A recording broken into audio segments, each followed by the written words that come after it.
तीन बहनों की लालची भाभी। करिश्मा, रेशमा और मनीषा तीन बहनें हैं। उनका एक भाई भी है, मयंक। मयंक अपनी बहनों को बहुत प्यार करता है, लेकिन मयंक की पत्नी सविता इस मामले में मयंक से बिल्कुल ही अलग है। वो अपनी ननदों का जितना बुरा कर सकती है उतना बुरा करती ही रहती है और अपनी ननदों पर हुक्म भी चलाती है। करिश्मा, करिश्मा, तुमने अभी तक नाश्ता नहीं बनाया? तुम्हारे भैया को ऑफिस जाने में देर हो रही है। हाँ भाभी, बस अभी बनाती हूँ। करिश्मा, तुम ये ढीलापन छोड़ दो। कल को पराये घर जाना है।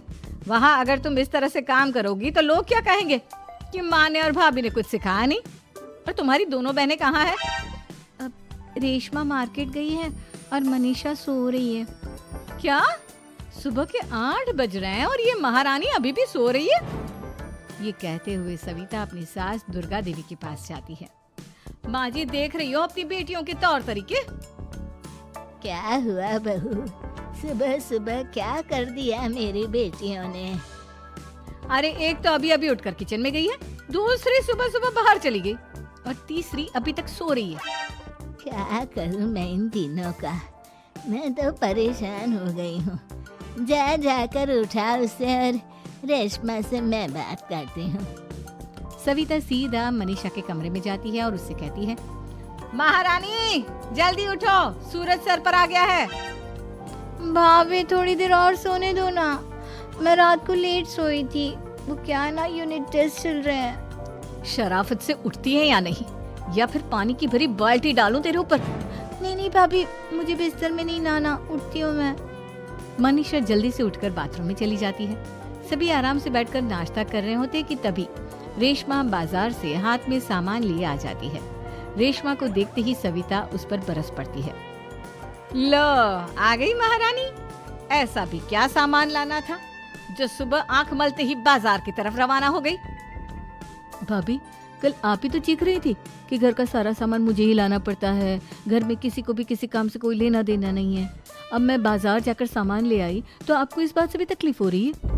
देख रही हो माँ जी, अपनी बेटी की जुबान कैंची से भी तेज चलती है। और मयंक, आप तो कुछ कहेंगे नहीं अपनी लाडली बहन को। रेशमा, अपनी भाभी से ऐसे बात नहीं करते। चलो माफी मांगो। भैया, मैं क्यों माफी मांगू? आप भाभी से बोलिए ना कि हम पर कम हुक्म चलाया करे। हम इस घर की बेटियां हैं और आपकी पत्नी की ननद है, नौकरानी नहीं। लो कर लो बात। इनकी भलाई के लिए कुछ भी बोलो तो इन्हें बुरा लग जाता है। इस घर में यही इज्जत है मेरी। देख लो माँ जी, आपकी बेटी किस लहजे में मुझसे बात कर रही है। सविता वहाँ से चली जाती है। मयंक को बहुत गुस्सा आता है, वो भी वहाँ से चला जाता है। फिर करिश्मा रेशमा को समझाती है। रेशमा, तुम्हें भाभी से माफी मांग लेनी चाहिए थी ना। लेकिन दीदी, मैंने कुछ किया ही नहीं, तो मैं माफी क्यों मांगू? हाँ करिश्मा दीदी, रेशमा दीदी जैसे ही घर में आई भाभी ही उन पर चिल्ला रही थी। हाँ, मैं मानती हूँ कि गलती भाभी की थी। मैं तो इसलिए बोल रही हूँ कि भाभी ने माँ को तो पूरी तरह अपने वश में कर लिया है। वो हमारी बात सुनती ही नहीं। मयंक भैया हमारे लिए हमेशा खड़े रहते हैं, इसलिए उनकी बात का मान तो तुम्हें रखना चाहिए था ना। कोई फायदा नहीं दीदी, कुछ दिनों की बात और है, भाभी उन्हें भी हमारे खिलाफ भड़का देंगे। फिर वो भी माँ की तरह हमारी किसी बात का विश्वास नहीं करेंगे। इसी तरह सविता अपनी तीनों ननदों को किसी न किसी बात पर परेशान करती रहती थी। एक दिन मयंक अपनी तीनों बहनों के लिए गिफ्ट लाया। क्या रेशमा, ये तुम्हारे लिए हार का सेट। रेशमा, तुम्हारे लिए सुंदर सी ड्रेस। और मनीषा, तुम्हें किताबें पसंद है ना, तुम्हारे लिए किताबें लाया हूँ। थैंक यू भैया। थैंक यू भैया। थैंक यू भैया। करिश्मा, तुम्हारा नेकलेस कितना सुंदर है। ये भैया कहाँ से ले आए होंगे? मैंने भैया को 3 दिन पहले फोन पर ये डिजाइन दिखाया था और आज भैया ये ले आए। सविता तो अपनी ननदों के गिफ्ट्स देखकर जल गई और करिश्मा का नेकलेस तो उसे भी बहुत पसंद आया था। अपनी बहनों के लिए कितना अच्छा नेकलेस लेकर आए हैं, मुझे कभी कोई गिफ्ट नहीं दिया। मैं आज ही ये हार चुरा लूंगी। रात में सविता करिश्मा का हार चुरा लेती है और इसी तरह उसे अपनी ननदों की जो भी चीज अच्छी लगती वो उसे मांगती नहीं, बल्कि रात के अंधेरे में चुरा लेती। इसी तरह दिन बीतते गए और सविता ने मयंक के दिल में भी उसकी बहनों के लिए नफरत पैदा कर दी। एक दिन मयंक ने करिश्मा और रेशमा के लिए रिश्ता देखा और ये बात उसने घर में सबको बताई। माँ, करिश्मा और रेशमा के लिए बहुत अच्छा रिश्ता आया है। वो लोग कल इन्हें देखने आ रहे हैं। आप और सविता मिलकर सारी तैयारी कर लेना। ये सुनकर करिश्मा और रेशमा खुश हो जाती हैं, लेकिन सविता सोचती है, अगर इन दोनों बहनों की शादी हो गई तो घर और बाहर का काम कौन करेगा? मनीषा तो एक नंबर की कामचोर है, उससे तो किसी बात की उम्मीद लगाना ही बेकार है। मुझे इस शादी को रोकना होगा। अगले दिन सभी लड़के वालों के स्वागत की तैयारी करने में लगे होते हैं। तभी मयंक अपनी बहनों से आकर कहता है, तैयार हो गई तुम दोनों? देखो दोनों लड़के बहुत अच्छे हैं, मैं कोई कसर नहीं छोड़ना चाहता, इसलिए तुम उनके सामने अच्छे से बिहेव करना और अपनी भाभी से लड़ने मत लग जाना। करिश्मा, तुम वो नेकलेस पहन लो ना जो मैं तुम्हारे लिए लाया था। भैया मैं बहुत देर से वो नेकलेस ढूंढ रही हूँ, लेकिन मुझे मिल ही नहीं रहा। क्या तुमने नेकलेस खो दिया? तुम्हें पता भी है वो कितना महंगा था? तुम कोई काम ढंग से नहीं कर सकती। मयंक गुस्से में वहां से चला जाता है। थोड़ी देर बाद लड़के वाले भी आ जाते हैं। वो दोनों बहनों को पसंद कर लेते हैं और रिश्ता पक्का हो जाता है। लेकिन सविता के दिमाग में तो कुछ और ही खिचड़ी पक रही थी। वो पंडित जी के पास करिश्मा की कुंडली लेकर जाती है और उन्हें पैसे देकर करिश्मा की कुंडली बदलवा देती है। जब लड़के वालों के पास करिश्मा की कुंडली जाती है तो वो दुर्गा को फोन करते हैं। बहन जी, हमने करिश्मा की कुंडली अपने पंडित जी को दिखाई थी।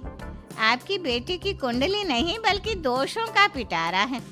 देखिए, मैं और मेरे पति इन सब बातों में बहुत विश्वास करते हैं, इसलिए हम आपकी बेटी से अपने बेटे की शादी नहीं करा सकते। इस तरह करिश्मा का रिश्ता टूट जाता है और सभी घर वालों को बहुत दुख होता है। अब कविता सोचती है, चलो करिश्मा का तो रिश्ता टूट गया, अब रेशमा का भी रिश्ता तोड़ना है। क्या करूं? अब सविता आवाज बदलकर किसी अननोन नंबर से रेशमा के होने वाले ससुराल में फोन करती है। हेलो, मैं कौन हूँ कौन नहीं ये आपके लिए जानना जरूरी नहीं। बस इतना सुन लो कि रेशमा का 2 साल से किसी के साथ अफेयर चल रहा है। बस रेशमा का रिश्ता तोड़वाने के लिए सविता का इतना कहना काफी था। अब रेशमा का भी रिश्ता टूट गया। मयंक और दुर्गा देवी ने रेशमा को खूब खरी खोटी सुनाई और उससे बार बार उस लड़के के बारे में पूछने लगे। आप दोनों मुझे क्यों परेशान कर रहे हो? अरे कोई लड़का होगा मेरी लाइफ में तो मैं बताऊंगी ना, जब कोई है ही नहीं तो कहाँ से लाऊं मैं कोई लड़का? तो तेरे होने वाले ससुराल वालों को फोन किसने किया था? माँ मैं नहीं जानती किसने फोन किया था, मैं सच कह रही हूँ। मैं तो पहले ही कह रही थी इसकी लगाम खींच कर रखो, लेकिन मेरी सुनता ही कौन है। आप चुप रहिए भाभी, ये सब आपका ही किया धरा है। अब तीनों बहनों को विश्वास हो जाता है कि ये सब उनकी भाभी ही कर रही है। तीनों बहनें अपनी भाभी को सबक सिखाने के लिए एक वकील कर लेती है और घर में हिस्सा मांगना। देखो भैया, माँ बाप की जायदाद में जितना बेटों का हक होता है उतना ही बेटियों का, इसलिए इस घर के 4 हिस्से होंगे और हमें अपना हिस्सा चाहिए। मैंने तुम्हारे लिए क्या क्या नहीं किया और तुम इस घर में हिस्सा मांग रही हो? भैया, आप और माँ हम बहनों की कोई बात नहीं सुनते हो और भाभी हमारी शादी नहीं होने देगी क्योंकि उन्हें लगता है कि आप हमारी शादी में ज्यादा पैसा लगाओगे और उन्हें हम जैसी फ्री की नौकरानी कहाँ मिलेगी। तो हम भाभी के साथ तो रह नहीं सकते, हम बहनों को अपना हिस्सा चाहिए। अरे तुम्हें शर्म आनी चाहिए अपने भाभी पर ऐसा इल्जाम लगाते हुए। वो तुम्हारे बारे में कितना सोचती है। हाँ माँ, भाभी हमारे बारे में बहुत सोचती है। दिन रात बस यही सोचती रहती है कि किस तरह से अपनी तीनों ननदों को परेशान करूं और कभी मुझे पढ़ने भी नहीं देती। दोनों बहनों का रिश्ता भी तो इन्होंने ही तोड़वाया है और रात में हमारे कमरे में आकर हमारी चीजें भी चुराती हैं। इसी तरह सविता की तीनों ननदें अपनी बात पर अड़ी रही। अब कोर्ट में तारीख भी शुरू हो गई। जब सविता को लगा कि उसकी तीनों ननद इतनी आसानी से नहीं मानने वाली, तो उसने अपने पति और सास को सारी सच्चाई बता दी और अपनी तीनों ननद से माफी मांगी। मयंक और दुर्गा को भी अपनी गलती का एहसास हो गया। अब सविता खुद करिश्मा और रेशमा के लिए अच्छा रिश्ता ढूंढती है और उनकी शादी करवाती है।